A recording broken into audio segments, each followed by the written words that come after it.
Welcome students. मागच्या लेक्चरमध्ये आपण पाहिलं होतं aromatic electrophilic substitution reactions of aromatic amines. Okay, aromatic reaction जे काय आपण पाहिलं होतं ॲरोमॅटिक सबस्टिट्यूशन म्हणजे aromatic electrophilic substitution reactions of amines. मग त्यामध्ये आपण पाहिलं होतं हॅलोजिनेशन रिॲक्शन, ब्रोमिनेशन, नंतर नायट्रेशन आणि नंतर सल्फोनेशन अशा आपण रिॲक्शन्स पाहिल्या होत्या. Okay, so today we are going to learn arene diazonium salts. कोणते पाहिजेत आपल्याला? तर आज आपण पाहायचे अरिन डायअझोनियम सॉल्ट्स. आता यामध्ये काय काय पाहायचे? तर अरिन डायअझोनियम सॉल्ट्स म्हणजे काय असतं? एक पहिला पॉईंट पाहायचं आपल्याला, what is the meaning of arene diazonium salt ते पाहायचं. नंतर अरिन डायअझोनियम सॉल्ट जे असतात ते कसे तयार केले जातात त्याचे प्रिपरेशन पाहायचं.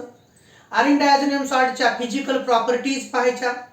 अरिन डायअझोनियम सॉल्टच्या केमिकल प्रॉपर्टीज पाहायच्या आणि अरिन डायअझोनियम सॉल्टचे युजेस. असे 5 पॉइंट आपल्याला आज पाहायचे आहेत. तर त्यापैकी जेवढे होते तेवढे, पण today we are going to start arene diazonium salt. Okay, so please anybody have knowledge about arene diazonium salt? कोणी सांगू शकतं का अरिन डायअझोनियम सॉल्ट काय असतात? तर सांगता येईल कोणाला? विचार करा. ओके, चला, आलं तर ठीक, नाही आलं तर मी सांगणार आहे. इथं पॉइंट आहे अरिन diazonium salts.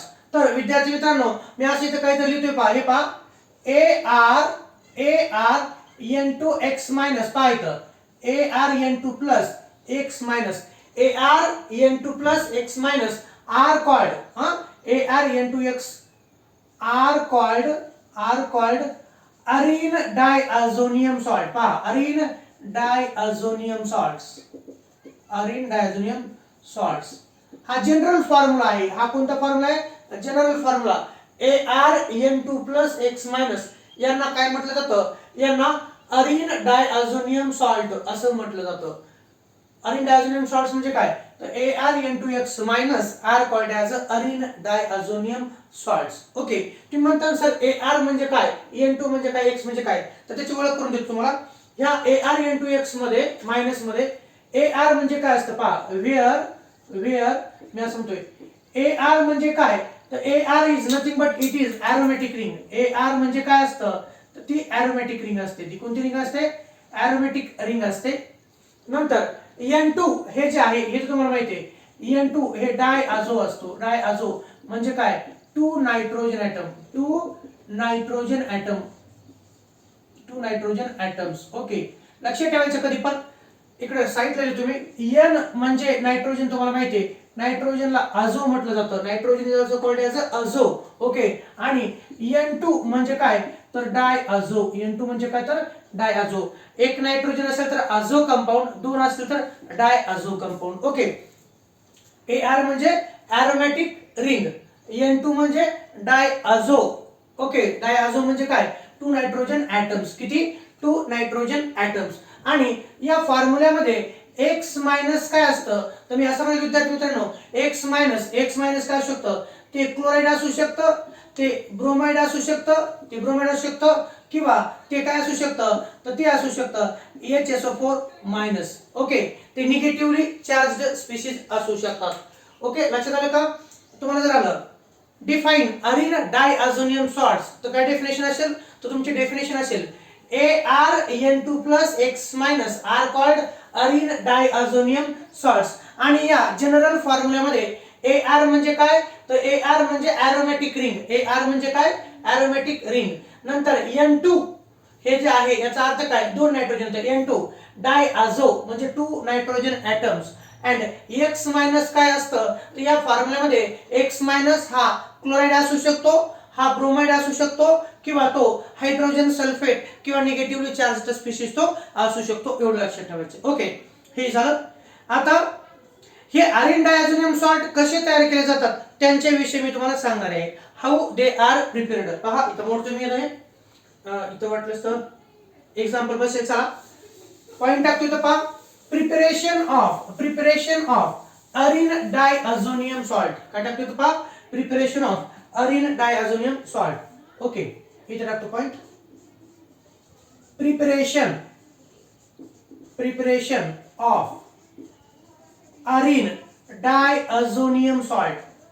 Preparation of arene diazonium salt. Arene diazonium salt दिसतं तुम्हाला इथं. ओके, काय टाकलं पहा, preparation of arene diazonium salt. ते कसं तयार केलं जातं त्याचा एक जनरल फॉर्म्युला आणि त्याचं एक एक्झाम्पल मी तुम्हाला देणार आहे. पाहायचं ते कसं तयार केलं जातं. तर तुमच्या माहितीसाठी असं म्हणेल मी की हा आहे आपला कोनिकल फ्लास्क. कोणता फ्लास्क आहे हा, तर हा आहे कोनिकल फ्लास्क. ओके, या कोनिकल फ्लास्क मध्ये आपल्याला घ्यायची आहे एरोमॅटिक अमाइन. काय घ्यायचं, तर एरोमॅटिक अमाइन. पाहायचं म्हणतो मी एरोमॅटिक अमाइन घ्यायचं आपल्याला. कोणतं घ्यायचं, एरोमॅटिक 1 डिग्री अमाइन. नीट लक्षात घ्या, एरोमॅटिक 1 डिग्री अमाइन हे बी आपण कंटेनर मध्ये घेतलेला आहे. ओके, मी असं म्हणतो या कंटेनर मध्ये आपण एरोमॅटिक 1 डिग्री अमाइन घेतलं आणि हे जे आहे कंटेनर मध्ये आपण फ्लास्क म्हणून कोनिकल फ्लास्क हे ठेवायचं आहे बर्फामध्ये. कशा ठेवायचं आपल्याला, बर्फामध्ये ठेवायचं आहे. It is kept in ice cold condition. Okay, आणि नंतर मी असं म्हणतोय की इथं घेतो आहे हा टेस्ट ट्यूब. या टेस्ट ट्यूब मध्ये घ्यायचं आहे मिक्सचर. कोणतं पहा, NaNa2 सोडियम नायट्राइट आणि डायल्यूट HCl. आणि कोणतं, डायल्यूट HCl. सोडियम नायट्राइट आणि डायल्यूट HCl चं मिक्सचर घ्यायचं आहे. ते देखील कशात ठेवायचं आहे, आईस मध्ये ठेवायचे. ओके, आईस असलेल्या बिकर मध्ये. हे काय असेल, तर आईस. लक्षात घ्या, मी असं सांगतो तुम्हाला. पहा, आपल्याकडे अवेलेबल आहे त्या गोष्टीनुसार सांगतो तुम्हाला मी. की आपण असं म्हणूया, हा कोनिकल फ्लास्क घेतला. कोणता फ्लास्क, कोनिकल फ्लास्क. या कोनिकल फ्लास्क मध्ये एरोमॅटिक 1 डिग्री अमाइन घ्यायचं आहे. एरोमॅटिक 1 डिग्री अमाइन. नंतर ही जी टेस्ट ट्यूब आहे या टेस्ट ट्यूब मध्ये आपल्याला सोडियम नायट्राइट आणि डायल्यूट HCl घ्यायचं आहे. काय घ्यायचं, सोडियम नायट्राइट आणि डायल्यूट HCl. हे पण थंड होण्यासाठी बीकर मध्ये ठेवायचं ज्याच्यामध्ये की बर्फ आहे. ओके, आणि हा कोनिकल फ्लास्क मध्ये पण कसं ठेवायचं आहे, बीकर मध्ये, जेणेकरून त्याच्यामध्ये बर्फ असेल. त्याचं कारण असं आहे की अरिन डायअझोनियम सॉल्ट हा कोल्ड कंडिशनला तयार होतो. कोणत्या कंडिशनला, कोल्ड कंडिशनला. ओके, आणि 5 मिनिटं थंड झाल्यानंतर, दोन्ही मिक्सचर थंड झाल्यानंतर मी असं म्हणतो की या टेस्ट ट्यूब मधलं जे मटेरियल असणार आहे ते ओतायचं आपल्याला कोनिकल फ्लास्क मध्ये. कशामध्ये, कोनिकल फ्लास्क मध्ये. आणि काय होईल सांगा बरं मग रिएक्शन. काय सांगते पहा, हे सोडियम नायट्राइट आणि डायल्यूट HCl चं मिक्सचर कशात ओतायचं आहे, तर ते ओतायचं आहे यामध्ये एरोमॅटिक 1 डिग्री अमाइन असलेल्या कंटेनर मध्ये. आणि इतर रिएक्शन होईल ती अशी. पहा, मी लिहितोय तो ARH. काय लिहितोय पहा, ARH. ओके, ARH म्हणजे काय लक्षात तुमच्या, ARH. Okay, ARH. मी तर म्हणतोय 1 डिग्री एरोमॅटिक अमाइन. कोणतं, 1 degree aromatic amine. Okay, it is react with कोणासोबत, NaNO2 and HCl dilute ARH म्हणजे 1 डिग्री एरोमॅटिक, सॉरी इथं ARH लिहिलं ना आपण, तर ArNH2 सॉरी इथे घ्यायचं मला ArNH2. काय घेतलं मी पहा, ArNH2 1 डिग्री एरोमॅटिक अमाइन. काय घेतलं मी तर 1 डिग्री एरोमॅटिक अमाइन. त्याच्यात कोणतं टाकलंय, सोडियम नायट्राइट आणि डायल्यूट HCl टाकत आहे. सोडियम नायट्राइट आणि डायल्यूट HCl टाकत आहे. आणि इथं तयार होतं ArN2. पहा, ArN2Cl. इथं HCl टाकत आहे, Cl मायनस. मी असंही म्हणू शकतो इथं NaNO2 आणि इथं जर आपण X घेतलं. पहा, इथं जर आपण X घेतलं, HX म्हणजे काय, तर HCl घेतो आपण. तर इथं तयार होतं ArN2X बाय प्रोडक्ट. तर काय तयार होईल, NaX बाय प्रोडक्ट, NaX आणि H2O देखील तयार होतं. ही जनरल रिएक्शन आहे. कोणती रिएक्शन, ही जनरल रिएक्शन आहे. या एरोच्या वरती असेल तुम्ही NaNO2 and HX. This reaction takes place in 273 to 278 kelvin.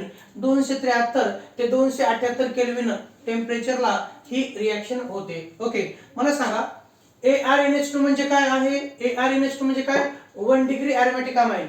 1 degree aromatic amine मध्ये काय टाकतो आपण, तर सोडियम नायट्राइट. ह्याचं नाव काय आहे, तर हा आहे सोडियम नायट्राइट. हा काय आहे, तर सोडियम नायट्राइट. आणि हे dilute HX hydrogen halide acid. Sodium nitrite आणि HX चं मिक्सचर जर आपण अरोमॅटिक अमाइन असलेल्या कोनिकल फ्लास्क मध्ये टाकलं तर तयार होतं ArN2+X minus by product NaX आणि H2O तयार होतं. तर यातलं हे म्हणजे प्रायमरी अरोमॅटिक अमाइन NaNO2 आणि HX यांच्यापासून HNO2 नायट्रस ऍसिड तयार होतं. ते नायट्रस ऍसिड अरोमॅटिक अमाइन सोबत रिएक्ट होतं आणि तयार होतो इथं प्रोडक्ट तो असा ArN2+X मायनस. म्हणजे काय बरं? तर म्हणजेच काय, तर अरिन डायअझोनियम सॉल्ट. त्यालाच काय म्हणतो आपण? तर त्याला म्हणतो आपण अरिन डायअझोनियम सॉल्ट तयार झालं. NaX म्हणजे सोडियम हॅलाइड, NaX म्हणजे सोडियम हॅलाइड आणि H2O म्हणजे तुम्हाला माहिती आहे वॉटर. ही रिएक्शन बॅलन्स आहे का पहा बरं. इकडे एक AR, इकडे एक AR. ओके, इकडे एक नायट्रोजन, इथे एक, दोन नायट्रोजन, इकडं दोन नायट्रोजन. ओके, किती येतं? दोन नायट्रोजन. ठीक आहे. त्यानंतर आपण असं म्हणूया हायड्रोजन किती पहा, इथं दोन हायड्रोजन ऍटम, इथं एक, तीन. इकडं दोन हायड्रोजन ऍटम आहेत. मग आपल्याला असं करावं लागेल, HX जर आपण दोन घेतले, HX आपण जर दोन घेतले तर मात्र इथं दोन आणि हे दोन, चार हायड्रोजन ऍटम, इथं दोन हायड्रोजन, दोन H2O करावं लागेल, दोन H2O करावं लागेल, जेणेकरून इकडे पण दोन्ही चार हायड्रोजन ऍटम होतील. नंतर बारी येते ऑक्सिजनची, ऑक्सिजन इथं दोन, इकडं दोन आहेत, 2H2O. ओके, या प्रकारे ही रिएक्शन बॅलन्स होईल. याचे X पण दोन, इकडं पण दोन. या प्रकारे ती रिएक्शन तुम्हाला लक्षात ठेवावी लागेल. ओके, म्हणून आता ArN2X म्हणजे काय म्हटलं त्याला? अरिन डायअझोनियम सॉल्ट, किंवा त्याला सिंपली डायअझोनियम सॉल्ट असं म्हटलं जातं. त्याला सिंपली काय म्हटलं जातं? तर डायअझोनियम सॉल्ट असं म्हटलं जातं. Diazonium salts are used to prepare many aromatic compounds. हे महत्वाचे कंपाऊंड आहेत. ओके, इथं ArN2X तयार झालं. एक्झाम्पल पाहायचं आहे आपल्याला, एक्झाम्पल पाहायचे. आणि एक्झाम्पल पाहत असताना विद्यार्थी मित्रांनो मला आणखी असं सांगायचंय की काही पुस्तकामध्ये तुम्ही रेफर करत असताना तुम्हाला असे दिलेलं असतं पहा, ArNH2. ओके, आणि इथं असतं HNO2. इथं काय असतं? HNO2. इथं ॲरोवरती असतं NaNO2 प्लस HCl. तर लक्षात ठेवा, NaNO2 आणि HCl यांच्यापासून काय तयार होतं? Nitrous acid. ते नायट्रस ऍसिड ह्या अरोमॅटिक अमाइन सोबत रिएक्ट होतं आणि तुम्हाला डायरेक्ट इथे लिहिलं जातं ArN2X. तर हे पण बरोबर आहे, वेगळं काहीच नाही. बरं, फक्त इथं आपण काय केलं तर ते कंडिशन इथं लिहिलेल्या आहेत, कोणते लिहिलं तरी बरोबर आहे. ArNH2 HNO2 ह्या ॲरोवरती NaNO2 HCl लिहू शकता. इकडे ArN2H आणि बाय प्रोडक्ट मात्र याच्यानुसार H2O असतील. याच्यानुसार काय असतील तर H2O. बरोबर आहे, काहीच अडचण नाही. तुम्ही ही रिएक्शन लिहा किंवा वरची रिएक्शन लिहा, दोन्ही रिएक्शन्स बरोबर आहेत. कंडिशन कोणती आहे तर ह्या रिएक्शनची कंडिशन 273 ते 278 केल्विन आहे. म्हणजे ही रिएक्शन कोल्ड कंडिशनला होते. कोणत्या कंडिशनला होते? कोल्ड कंडिशनला होते. आता आपण एक्झाम्पल पाहू. आता काय पाहू आपण? एक्झाम्पल. अरोमॅटिक प्रायमरी अमाइनचे एक्झाम्पल म्हणून मी घेतोय ॲनिलीन. काय घेतो पहा, इथे घेतोय ॲनिलीन. आणि कोनिकल फ्लास्क मध्ये आपण घेऊया ॲनिलीन. चला, मी असं म्हणतोय की हा कोनिकल फ्लास्क, यामध्ये आपण घेऊया ॲनिलीन, अरोमॅटिक प्रायमरी अमाइन. नंतर या टेस्ट ट्यूब मध्ये सोडियम नायट्राइट आणि डायल्यूट HCl घेऊ. सोडियम नायट्राइट आणि डायल्यूट HCl घेऊ आणि या कोनिकल फ्लास्क मध्ये टाकू. कसं टाकायचं आपल्याला? या कोनिकल फ्लास्क मध्ये टाकायचं आणि त्याला कूल करायचं. आपल्याला काय करायचं तर कूल करायचं आहे, थंड करायचं आहे. काय रिएक्शन होईल पाहू आपण. ओके, हा कोनिकल फ्लास्क काय घेतलाय आपण? ॲनिलीन. ते कशात ठेवलं? बर्फ असलेल्या मोठ्या बीकर मध्ये ठेवलं. ओके, नंतर दुसरं बीकर घेतलं, त्याच्यात बर्फ, टेस्ट ट्यूब मध्ये सोडियम नायट्राइट आणि डायल्यूट HCl घेतलेला आहे. दोन्ही पण आपण 5-5 मिनिट दोन्ही पण कोल्ड करू. आपण 5-5 मिनिट काय करू? दोन्ही पण कूल करू. आणि नंतर सोडियम नायट्राइट आणि डायल्यूट HCl चं मिक्सचर या कोनिकल फ्लास्क मध्ये टाकू. आणि टाकल्यानंतर काय रिएक्शन होईल पाहायचं. तर टाकल्यानंतर रिएक्शन काय होईल पाहायचं. एक्झाम्पल मी असं म्हणतोय, aniline react with nitrous acid. Aniline on reaction with nitrous acid. Simply काय तुम्ही nitrous acid. It gives benzene diazonium chloride. It gives benzene diazonium chloride. काय देते? तर बेंझिन डायअझोनियम क्लोराइड देतं. मग रिएक्शन कशी लिहिणार आपण? तर रिएक्शन लिहिणार तुम्ही C6H5NH2. फॉर्म्युला कोणता त्याचा? तो हा C6H5NH2. हा आहे ऍनिलीन. हा कोणता आहे? तर ऍनिलीन आहे विद्यार्थी मित्रांनो, ऍनिलीन. ऍनिलीनची रिएक्शन कोणासोबत? तर NaNO2. कोणासोबत? NaNO2 आणि डायल्यूट HCl आणि डायल्यूट HCl. किती टेम्परेचरला? 273 ते 278 केल्विन टेम्परेचरला. 273 ते 278 केल्विन टेम्परेचरला. म्हणजे या कंडिशनला आपण म्हणतो कोल्ड. हॉट का? तर नाही, कोल्ड. ओके. ऍनिलीन मध्ये जर सोडियम नायट्राइट आणि डायल्यूट HCl जर टाकलं तर ह्या NH2 ग्रुपचं कन्वर्जन कशात होतं पहा. इथे तुम्ही C6H5 N2Cl याच्यावरती पॉझिटिव्ह चार्ज, याच्यावरती निगेटिव्ह चार्ज. आणि बाय प्रोडक्ट Na, यातला बाय प्रोडक्ट NaCl तयार होतं, NaCl. आणि त्याचबरोबर आपल्याला माहिती आहे रिएक्शन बॅलन्स आपण आताच केली जनरल रिएक्शन. आणि बाय प्रोडक्ट काय? तर बाय प्रोडक्ट 2H2O तयार होतात. ओके. हे तुमच्या ओळखीचं आहे. हे कोणतं? तर ऍनिलीन आहे. हे सोडियम नायट्राइट आणि डायल्यूट HCl यांच्यापासून नायट्रस ऍसिड तयार होतं. आणि हा जो आहे याचं नाव काय? तर याचं नाव बेंझिन डायअझोनियम क्लोराइड. याचं नाव काय आहे? तर याचं नाव आहे बेंझिन डायअझोनियम. पहा, बेंझिन डायअझोनियम क्लोराइड हा तयार झाला. हा सॉल्ट आहे. हा काय? तर सॉल्ट. बेंझिन डायअझोनियम क्लोराइड हा सॉल्ट बाय प्रोडक्ट NaCl आणि H2O हे तयार झालेलं आहे. कोणाला कळायचं? तर तुम्हाला असं असतं, what is the action of nitrous acid? What is the action of nitrous acid on aniline? असं जर आलं तर लक्षात ठेवा NaNO2 आणि HCl. तरी तुम्ही वाटलंच तर पहा, NaNO2 सोडियम नायट्राइट आणि HCl यांची रिएक्शन म्हणून आपसात काय होतं? HNO2 आणि NaCl हे तयार होतं. इथं तयार होतं HNO2 नायट्रस ऍसिड आणि NaCl. ओके. तर हा जो नायट्रस ऍसिड आहे हा इन सिटू कंडिशन तयार होतो. कोणत्या कंडिशनला? In Situ condition. आता इन सिटू कंडिशन म्हणजे काय? तर या कोनिकल फ्लास्क मध्ये आपण ऍनिलीन घेतलेलं आहे. काय घेतलं आपण? ऍनिलीन. 1 डिग्री एरोमॅटिक अमाइन ऍनिलीन घेतलं. नंतर या टेस्ट ट्यूब मध्ये NaNO2 आणि HCl टाकलं. हे दोन्ही मिक्सचर आपण याच्यात ओतल्यानंतर NaNO2 आणि HCl यांची रिएक्शन होऊन HNO2 आणि NaCl तयार होतं. तर यातलं HNO2 म्हणजे काय असतं? तर HNO2 म्हणजे असतं नायट्रस ऍसिड. ते कोणतं असतं? Nitrous acid. Nitrous acid is a more reactive. Nitrous acid is a more reactive. In Situ condition ह्या दोघांपासून नायट्रस ऍसिड तयार होतं HNO2 आणि ते याच्यासोबत रिएक्ट होतं. ते याच्यासोबत रिएक्ट होतं आणि तयार होतं बेंझिन डायअझोनियम क्लोराइड NaCl आणि H2O तयार होतं. मग तुम्ही म्हणता सर याच्यामध्ये Cl मायनस कुठून आला? तर विद्यार्थी मित्रांनो मी काय सांगतो पहा, ही जी टेस्ट ट्यूब आहे NaNO2 आणि एक्सेस प्रमाणात काय घ्यायचं आपल्याला? Dilute HCl. एक्सेस प्रमाणात डायल्यूट HCl. म्हणून NaNO2 आणि HCl ची रिएक्शन होऊन HNO2 आणि NaCl आणि HNO2 आणि एक्सेस HCl HNO2 आणि HCl दोघं रिएक्ट होतील ह्या ऍनिलीन सोबत किंवा ह्या अरोमॅटिक अमाइन सोबत आणि तयार होतं बेंझिन डायअझोनियम क्लोराइड किंवा अरिन डायअझोनियम सॉल्ट हे तयार होतं. म्हणून मी असं म्हणतो, when aniline is react with nitrous acid, it means this mixture in cold condition, that is 273 to 278 Kelvin, it gives benzene diazonium chloride as a salt. Benzene diazonium chloride हे intermediate तयार होतं. या इंटरमिडिएटचा उपयोग करून आपण क्लोरोबेंझिन, ब्रोमोबेंझिन, आयोडोबेंझिन, फ्लोरोबेंझिन, सायनोबेंझिन, नायट्रोबेंझिन या प्रकारचे वेगवेगळे महत्त्वाचे अरोमॅटिक कंपाऊंड तयार करू शकतो. ओके. आता हीच रिएक्शन तुम्ही अशी लिहू शकता बरं का, हीच रिएक्शन अशी लिहू शकता. इथे मी मॉलिक्युलर फॉर्म्युला C6H5 तर काही जागेवर तुम्हाला असं पाहायला मिळेल. एक्झाम्पल तेच. ओके. हे पहा C6H5NH2 हे झालं ऍनिलीन. हे कोणतं आहे? ऍनिलीन. याची रिएक्शन NaNO2 कोणासोबत?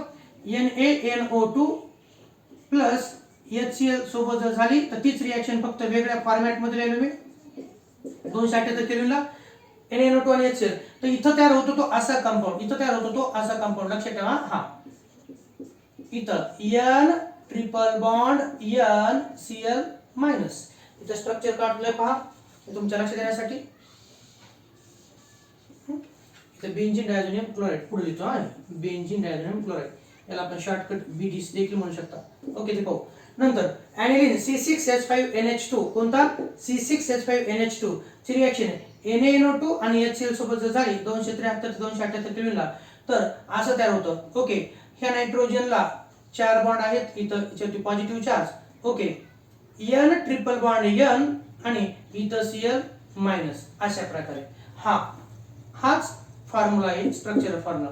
याचं नाव काय benzene diazonium chloride, by product NaCl आणि काय तर H2O आहे. Benzene diazonium chloride. मग याला नाव बेन्झीन कशामुळे पहा इथं हा ते एकच बेन्झीन डायअझोनियम क्लोराइड.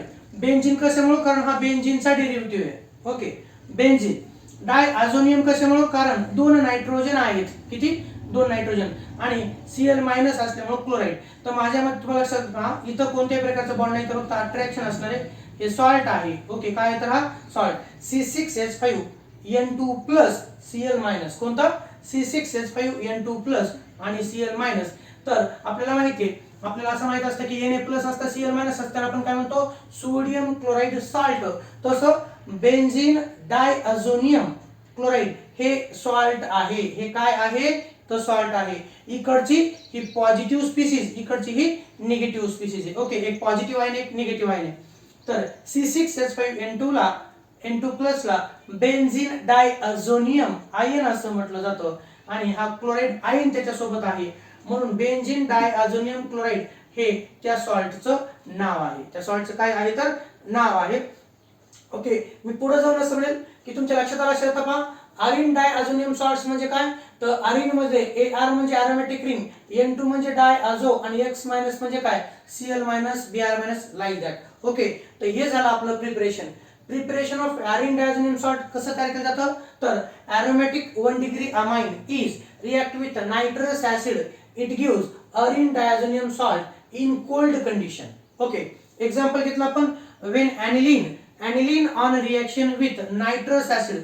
तुम्ही म्हणता सर HNO2 चा फॉर्म्युला कुठं आहे नाही का, HNO2 चा फॉर्म्युला कुठं आहे तर तुम्हाला म्हटलं या कोनिकल फ्लास्क मध्ये जर आपण ॲनिलीन घेतला असेल, या टेस्ट ट्यूब मध्ये सोडियम नायट्राइट आणि डायल्यूट एचसीएल टाकलं असेल तर सोडियम नायट्राइट आणि डायल्यूट एचसीएलचं मिक्सचर जर याच्यामध्ये ओतलं during the course of reaction sodium nitrite आणि हायड्रोक्लोरिक ऍसिड रिएक्ट होऊन नायट्रस ऍसिड आणि NaCl तयार होतं.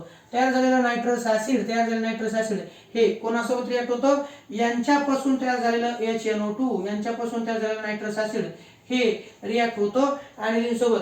मग बऱ्याच जणांना प्रश्न पडतो सर याच्या दोघात तर Cl नाहीच आहे. मग तुम्हाला तेच म्हटलं मी NaNO2 आणि HCl पासून नायट्रस ऍसिड तयार होतं आणि एक्सेस असलेलं HCl आणि नायट्रस ऍसिड रिएक्ट होऊन बेन्झीन डायअझोनियम क्लोराइड म्हणजेच आरिन डायअझोनियम सॉल्ट तयार होतं. NaCl आणि H2O हे प्रोडक्ट तयार होतात. आता पुढचा प्रश्न राहतो तो असा, यांच्या आपण फिजिकल प्रॉपर्टी पाहणार आहोत पण त्या अगोदर मी असं म्हणेल की ह्या आरिन डायअझोनियम जो आयन असतो आरिन डायअझोनियम आयन इज स्टेबल. तो कसा असतो तो स्टेबल असतो. अगोदर ह्या रिएक्शन्स पाहून घ्या. आता आपण पाहिलं आरिन डायअझोनियम सॉल्ट कसं तयार करायचं त्याविषयी. Okay aromatic 1 degree amine is react with nitrous acid, it gives arine diazonium salt.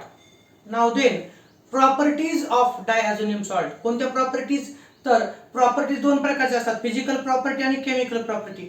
अगोदर आपण पाहूया physical properties of diazonium salt. कोणते डायअझोनियम सॉल्ट तर पहा physical properties of benzene diazonium chloride ची आपण प्रॉपर्टी पाहतोय. इथे असं पहिली आहे benzene diazonium chloride is colourless crystalline solid. कसं असतं ते लक्षात ठेवा. Benzene diazonium chloride is colourless crystalline solid. Crystalline form मध्ये असतं जसे साखर वगैरे मीठ वगैरे असतं क्रिस्टलाइन. तर benzene diazonium chloride is colourless crystalline solid. Okay म्हणजे कोणतं पा तिथं आपण असं लिहितो ना C6H5NO2Cl च्या प्रॉपर्टी आपण पाहतोय. बेन्झीन डायअझोनियम क्लोराइड हे कलरलेस क्रिस्टलाइन सॉलिड आहे पहिली प्रॉपर्टी. दुसरी it is soluble in water. कशामध्ये बेन्झीन डायअझोनियम क्लोराइड म्हणजे C6H5N2+Cl- benzene diazonium chloride is soluble in water and is stable in cold. आपण आताच पाहिलं की अरोमॅटिक अमाइनची रिएक्शन नायट्रस ऍसिड सोबत 273 ते 278 म्हणजे कोल्ड कंडिशनला जर केलं, आईस कंडिशनला जर केलं तरच तयार होतं बेंझिन डायझोनियम सॉल्ट. आणि कोल्ड कंडिशनला ते पाण्याचंही सोल्युबल असतं, त्याचबरोबर ते स्टेबल देखील असतं. म्हणून सेकंड पहा, benzene diazonium chloride is soluble in water and is stable in cold condition. Is stable in cold condition. तिसरी property, benzene diazonium chloride react with hot water. कोणतं? React with hot water. तुम्ही म्हणता sir कसं? मग cold वॉटरला तर stable असतं. हो, cold कंडिशनला ते स्टेबल असतं, ते रिॲक्शन देत नाही. पण मी असं म्हणतोय C6H5n2Cl बेंझिन डायझोनियम क्लोराइड हे जर आपण हॉट वॉटर सोबत म्हणजे वॉटर सोबत जर बॉईल केलं तर डायआझो ग्रुप हा OH रिप्लेस करतो आणि इथं तयार होतं C6H5OH फेनॉल तयार होतं. काय तयार होतं? फेनॉल तयार होतं. याच्या अगोदरही आपण रिॲक्शन्स पाहिल्या होत्या फेनॉल्स मध्ये.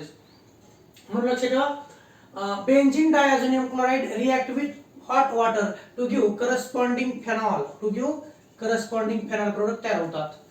नंतर it is unstable in dry state. कोणत्या स्टेट मध्ये? It is unstable in dry state. Dry स्टेटला ते अनस्टेबल असतं. ड्राय स्टेट म्हणजे काय? कोल्ड कंडिशन मध्ये म्हणलं की ओलं आणि ड्राय म्हटलं की विदाउट वॉटर. तर it is unstable in dry state. त्याला जर आपण असं म्हटलं, हा जो बेंझिन डायझोनियम क्लोराइड आहे त्याला जर आपण ड्राय केलं तर ड्राय केल्यानंतर त्याचं डिकम्पोजिशन होतं. त्याचं काय होतं? डिकम्पोजिशन.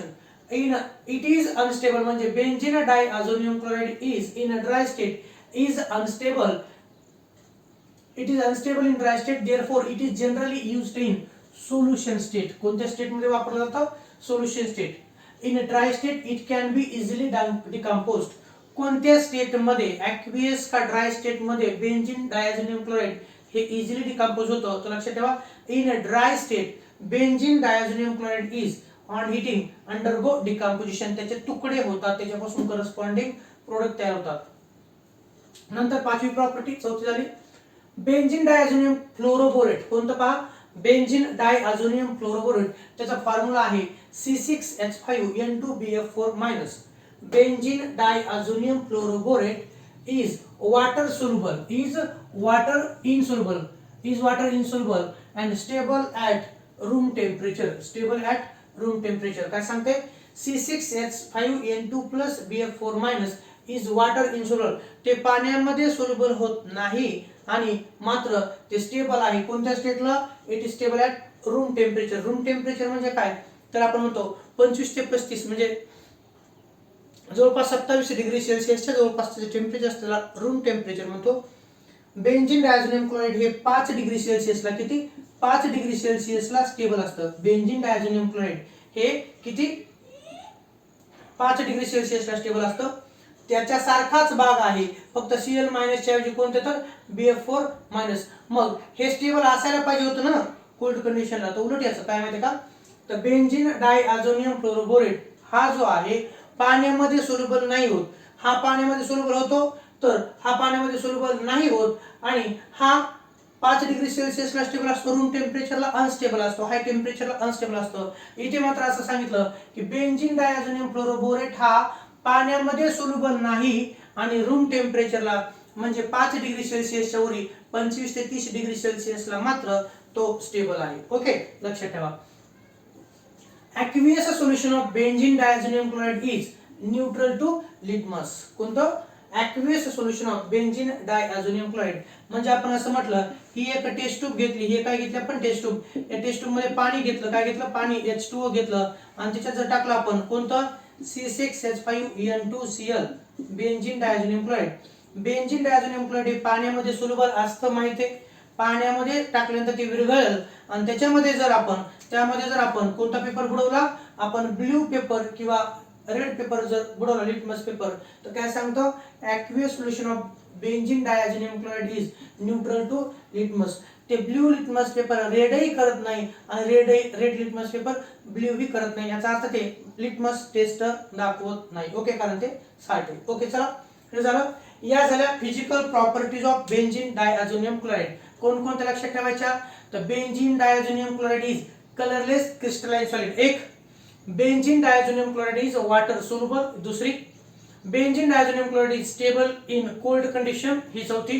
नंतर पाचवी benzene diazonium chloride, sorry benzene diazonium chloride on heating with water gives corresponding phenol, म्हणजेच बेंझिन डायझोनियम क्लोराइडची हॉट वॉटर सोबत रिएक्शन होते. आणि लक्षात राहील तर बेंझिन डायझोनियम क्लोराइडच्या पाण्यातल्या सोल्युशन मध्ये लिटमस बुडवला तर कोणताही तो कलर देत नाही, म्हणून BDC in its aqueous solution is neutral with litmus paper. Okay, या झाल्या physical properties of benzene diazonium chloride. आता आपल्याला पाहायचंय बेंझिन डायझोनियम आयन हा स्टेबल आहे. कोणता? C6H5N2+.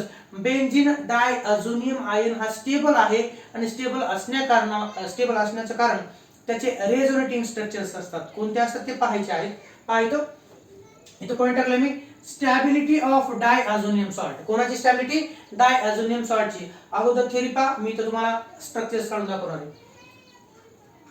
Diazonium salts are stable for a short period. काय सांगते पहा, diazonium salts are stable for a short period and slowly decomposes at a low temperature.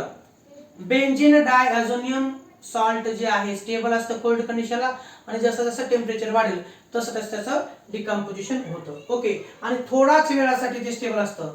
कोणताही intermediate, लक्षात ठेवा रिएक्शनचा इंटरमिडिएट म्हणजे मधली आलेली स्पीसीज असते ती थोड्या वेळासाठी स्टेबल असते.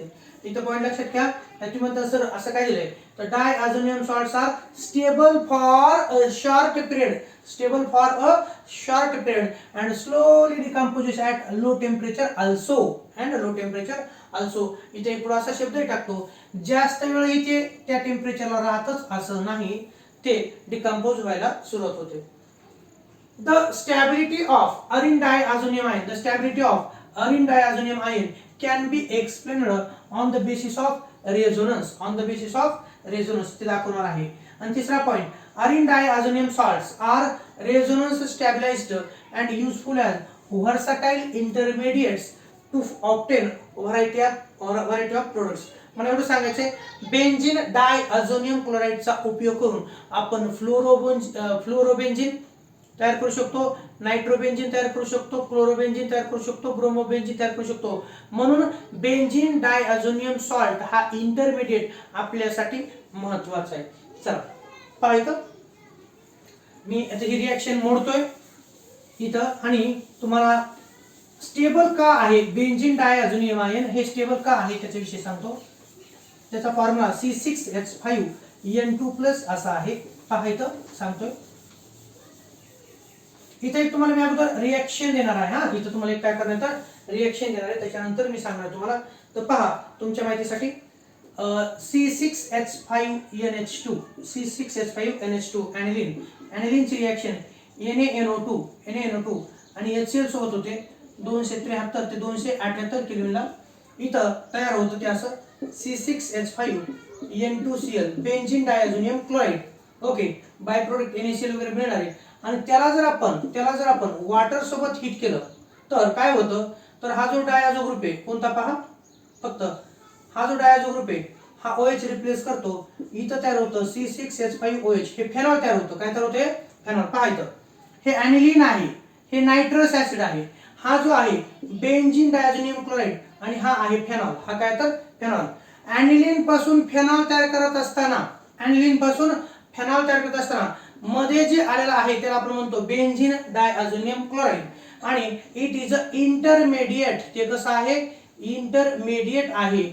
इंटरमिडिएटचा उपयोग करून आपण वेगवेगळे ऑर्गॅनिक कंपाऊंड तयार करू शकतो. आता हा जो आहे C6H5N2+Cl- त्याचं नाव आहे बेंझिन डायझोनियम क्लोराइड. हा थोड्या वेळासाठी स्टेबल असतो. हा इथं काय सांगितलं पहा, diazonium salts are stable for a short period and slowly decomposes at low temperature. हे स्टेबल असतात थोड्या वेळासाठी. का असतात? तर त्यांचे रेझोनेटिंग स्ट्रक्चर्स तयार होतात. ज्या कंपाऊंडचे जेवढे जास्त रेझोनेटिंग स्ट्रक्चर त्याची तेवढी स्टॅबिलिटी असते. तेवढी काय असते? स्टॅबिलिटी असते. मग आता डायझोनियम आयनचे रेझोनेटिंग स्ट्रक्चर्स मी काढतोय, ते तुम्हाला इथं पाहायचं. तर पहा, फक्त लक्षात ठेवा, diazonium ion is a stable for short period because of its resonating structures. तुम्हाला resonating structures काढा असं कधीच नसतं, फक्त ते का स्टेबल आहे त्याच्यासाठी लक्षात ठेवा. हा इथे तुम्ही resonance structures of diazonium ion. Resonance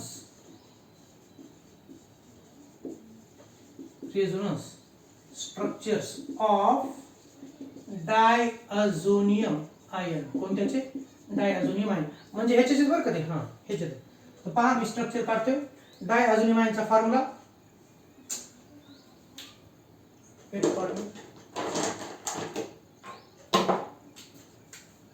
इथे पहा, फॉर्म्युला काढतोय तुम्ही. हा हे घ्या, ही ring.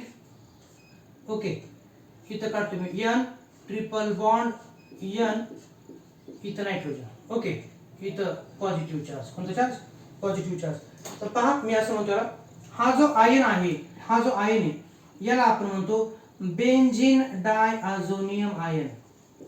Benzene diazonium ion. Okay, हा आहे benzene diazonium ion. Okay, C6H5N2+, याला काय म्हणतो आपण? का C6H5N2+. तुम्ही म्हणता Cl कुठे गेलं? तर आपण कोणाची स्टॅबिलिटी का पाहतोय? डायअझोनियम आयनची स्टॅबिलिटी पाहतोय, Cl मायनसची नाही. C6H5N2+ हा जो आहे C6H5N2+, याला बेंझिन डायअझोनियम आयन असं म्हटलं जातं. ओके, आता याच्यामध्ये रेझोनेटिंग स्ट्रक्चर्स कसे येतात? तर C6H5N ट्रिपल बॉन्ड N आहे, नायट्रोजन ट्रिपल बॉन्ड नायट्रोजन आहे. हा इकडचा जो नायट्रोजन आहे आणि इकडचा जो नायट्रोजन आहे, हा नायट्रोजन काय करतो? हा जो ट्रिपल बॉन्ड आहे, या ट्रिपल बॉन्ड मध्ये इलेक्ट्रॉन स्वतःकडे वळतो. नायट्रोजन ट्रिपल बॉन्ड नायट्रोजन आहे, या नायट्रोजनला इकडे कार्बन आहे, या नायट्रोजनला इकडे नायट्रोजन आहे.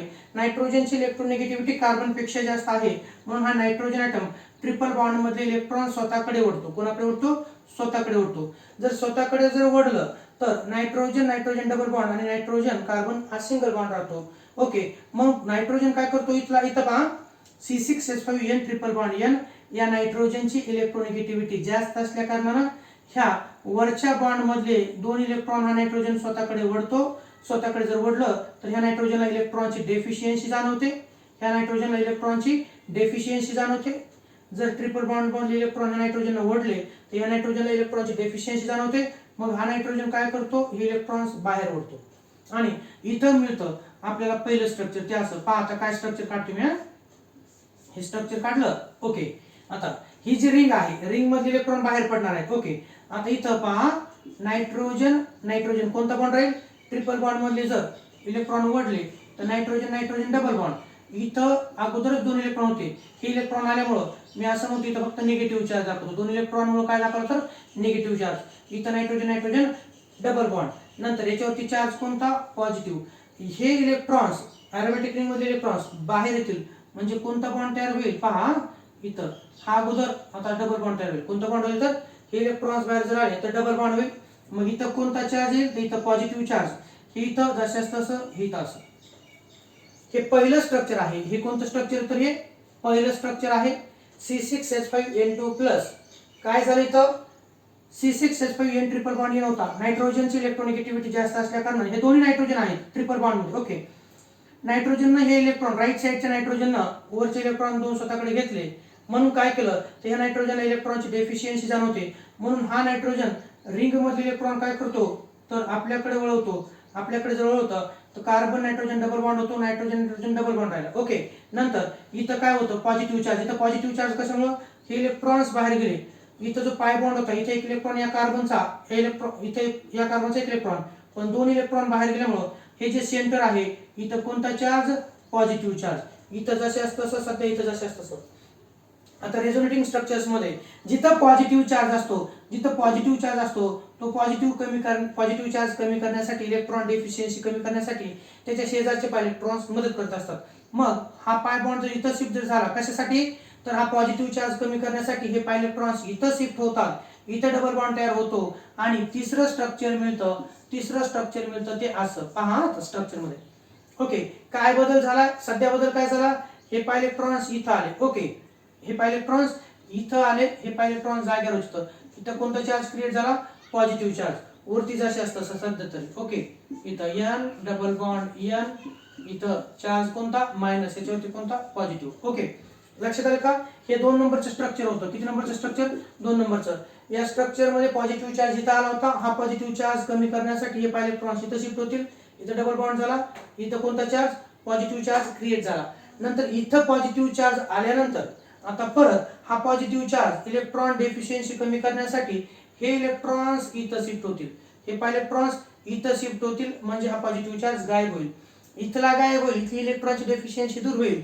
तर इलेक्ट्रॉनची डेफिशियन्सी या पोझिशनवरती वाढेल आणि म्हणून पुढचं स्ट्रक्चर कोणतं? तर पुढचं स्ट्रक्चर आहे ते हे. सांगा बरं काय स्ट्रक्चर असेल तर? आताच इथं डबल बॉन्ड तयार झालाय. ओके, हा डबल बॉन्ड. नंतर इथं डबल बॉन्ड तयार होईल. हे इथं चार्ज पॉझिटिव्ह. कोणतं चार्ज? पॉझिटिव्ह. हे इथं डबल बॉन्ड. ओके, इथं double bond. Carbon double bond nitrogen. इथं double bond nitrogen. Okay okay, हे असं. ठीक आहे. आता हा पॉझिटिव्ह चार्ज दूर करण्यासाठी, हा पॉझिटिव्ह चार्ज म्हणजे इलेक्ट्रॉन डेफिशियन्सी दूर करण्यासाठी हे बाहेर गेलेले इलेक्ट्रॉन परत इथे शिफ्ट होणार. ओके, परत इथं काय होणार? ते शिफ्ट होणार. मग हे इलेक्ट्रॉन इथे जर शिफ्ट झाले तर परत हे इलेक्ट्रॉन्स इथे येणार आणि पुढचं स्ट्रक्चर मिळणार ते असं. पहा इथं स्ट्रक्चर काय असेल? हे बॉन्ड आता तयार झालेला आहे. हा आता तयार झालेला आहे. हे डबल बॉन्ड, हा डबल बॉन्ड, नंतर परत इथं डबल बॉन्ड. ओके, आता डबल बॉन्ड जर इथे शिफ्ट झाला तिथं कार्बन नायट्रोजन कोणता बॉन्ड राहील? तर single bond. Okay, single bond. हा, नंतर परत इलेक्ट्रॉन्स इथं म्हणजे इथं पुन्हा ट्रिपल बॉन्ड जसं तसा. याच्या शेजारी 2 इलेक्ट्रॉन, याच्यावर चार्ज कोणता? पॉझिटिव्ह.